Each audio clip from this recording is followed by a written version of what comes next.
ভিডিওতে যাকে walkie talkie নিয়ে বসে থাকতে দেখে ভাবছেন এ বুঝি থানায় পুলিশ করছেন কোনো বোঝাপড়া, কিন্তু না, তিনি পুলিশের ভাবসাবে বসে থাকা এক যুবদল নেতা, যেখানে তার ভূমিকা পুলিশের আর পুলিশের ভূমিকা দর্শকের। ঘটনাটা ঘটেছে ঝিনাইদহের শৈলকুপা থানায়। থানার গোলঘরে একদল লোক নিয়ে চলছে সালিশ, কিন্তু সেখানেই দেখা গেল ওয়াকি টকি হাতে যুবদল নেতা পলাশ হোসেন।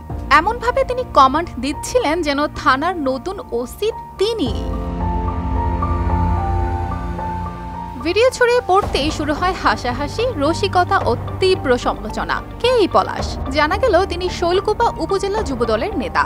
তার সঙ্গে ঘনিষ্ঠ সম্পর্ক রয়েছে উপজেলা বিএনপির সাধারণ সম্পাদক হুমায়ুন বাবরের। এ নিয়েই এখন উপজেলা জুড়ে গুঞ্জন। যেহেতু পুলিশের সঙ্গে সখ্যতা আছে, সেহেতু তিনি মাঝে মাঝেই থানায় গিয়ে সালিশ করেন। আচ্ছা শুনি এই বিষয়ে তিনি কি বলেন।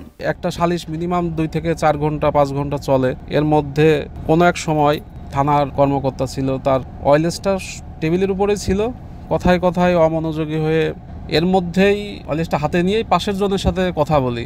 এটা আসলে সরল বিশ্বাসে বা সরল ইয়েতে ওয়্যারলেসটা আমি দেখি অমনোযোগী হয়ে, তাছাড়া তেমন কিছু না।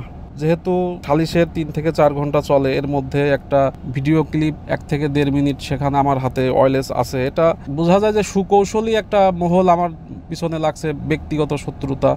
তাছাড়া আর এই বিষয়ে তো আমার কোনো বক্তব্য নাই। শৈলকুপা থানার ওসি মাসুম খান এই প্রসঙ্গে বলেছেন, কয়েকদিন আগে 2 দলের বিরোধ নিয়ে একটি সালিশ হচ্ছিল থানায়। তখন টেবিলের উপর রাখা এক এসআই এর ওয়াকি টকি সে হাতে নিয়ে নাড়াচাড়া করছিল।